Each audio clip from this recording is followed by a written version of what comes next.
Cuando miramos los objetos externos en torno nuestro y examinamos el modo de operar de las causas, nunca podemos descubrir ninguna fuerza o conexión necesaria, ninguna cualidad que vincule el efecto con la causa y haga que el efecto sea una consecuencia inevitable de la causa. Solo encontramos que, de hecho, el uno sigue realmente a la otra. Hume sostenía que si bien podemos anticipar hechos que suceden en una secuencia, no es posible probar la existencia de una conexión necesaria entre ellos. ¿Quiere decir entonces que no es posible relacionar efectos y causas para elaborar teorías sobre el mundo? En ese caso, ¿qué sucede con la ciencia, una de las incursiones más importantes dentro de la teoría del conocimiento? La tarea de conciliar el escepticismo de Hume con la subjetividad de Descartes y de hecho hacer que el mundo sea nuevamente un lugar seguro para el conocimiento fue asumida por el modesto filósofo prusiano Immanuel Kant. Según Kant, todos compartimos ciertas estructuras para comprender el mundo, que son reales en cuanto existen dentro del contexto de nuestra mente.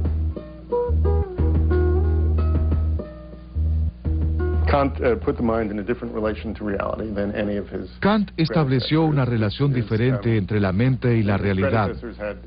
Los filósofos que lo precedieron consideraron a la mente como un observador pasivo de la realidad y buscaron la manera de asegurarse de que se trataba de un buen observador pasivo. Kant se enorgullecía de lo que él denominó la revolución copernicana en filosofía. La noción de que la mente establece cómo se nos manifiesta la realidad, y en cierto modo la realidad tiene que adaptarse a las leyes de la mente, en lugar de ser la mente la que deba tratar de descubrir las leyes de la realidad, que son totalmente externas a la misma. A diferencia de Hume, para Kant el conocimiento científico de la naturaleza es universal y necesario, no simplemente probable. Pero se trata de una universalidad y una necesidad dentro del mundo de los fenómenos. No importa si existe o no en el mundo en sí, ya que no podemos conocer más allá de lo que está en nuestra mente.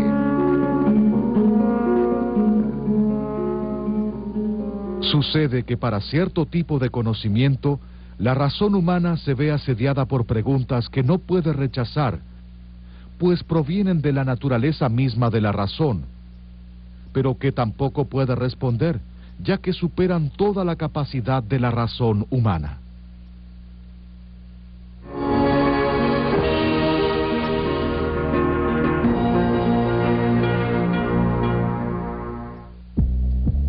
A partir del siglo XX, tuvo lugar una revolución en el campo de la filosofía, a partir de la cual surgió el movimiento que hoy denominamos filosofía analítica. El filósofo inglés Bertrand Russell fue quien lideró dicha revolución. Russell sostuvo que conocimiento es un término bastante general y vago, ya que debe incluir el conocimiento animal además del humano, y dentro del humano, tanto el cotidiano como el científico. El colega de Russell, George Edward Moore, ofreció una visión más realista acerca del conocimiento. Según Moore, el ser es independiente del conocimiento que tengamos del mismo. La conciencia no hace sino reflejar lo real. El escepticismo cartesiano sobre el mundo exterior sencillamente no puede justificarse, con lo cual las pruebas elementales que para Descartes resultaron de extremada dificultad, como por ejemplo probar que tengo dos manos, para Moore eran la simplicidad en sí misma.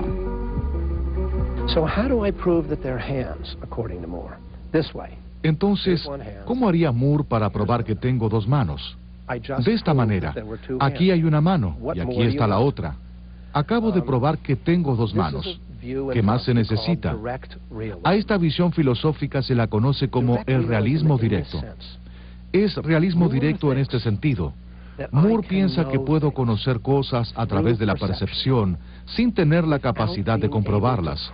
En otras palabras, no necesito siempre un argumento para saber. Es una especie de fundacionalismo que dice, muy bien, tú quieres saber si tengo dos manos. ¿Cómo se hace esto? Abre los ojos y mira. no es necesario dar un argumento para afirmar que tengo dos manos.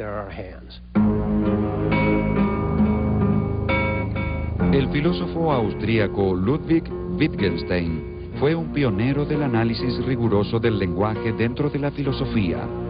Intentó transferir el concepto de significado del hecho u objeto representado por las palabras al uso que una comunidad dada otorga a dichas palabras.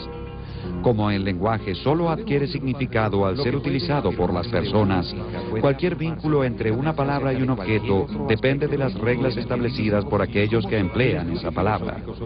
Estas reglas definen lo que Wittgenstein denominó juegos de lenguaje. Sostuvo que los que participamos de un mismo juego de lenguaje podemos utilizar "aquí hay una mano" como una proposición fundamental, es decir, una proposición sobre la cual no puede dudarse en circunstancias normales.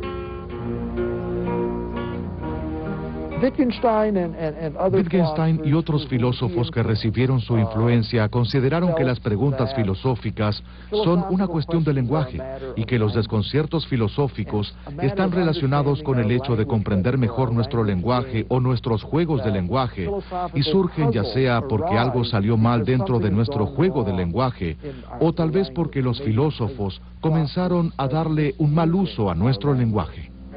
La filosofía del sentido común de Moore era una suerte de fundacionalismo, es decir, una posición según la cual las creencias están justificadas en última instancia por creencias irrefutables y fundamentales.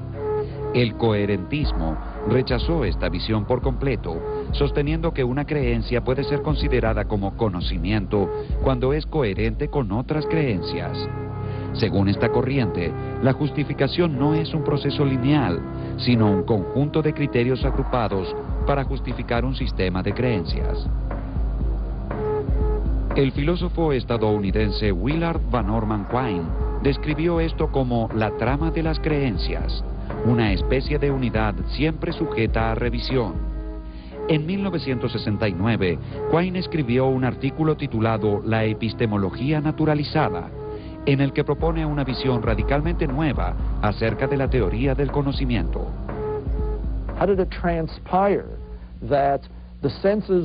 ¿Cómo fue que los sentidos se vieron atacados por ondas de luz y de sonido y en última instancia estas mismas personas que fueron atacadas por la luz y el sonido formularon diversas afirmaciones con las que elaboraron teorías científicas? O si habláramos de creencias, ¿cómo fue que llegaron a creer en una serie de teorías científicas sobre el comienzo del cosmos, el universo o sobre lo que le sucedió a los dinosaurios y demás? ¿Cómo sucedió todo esto?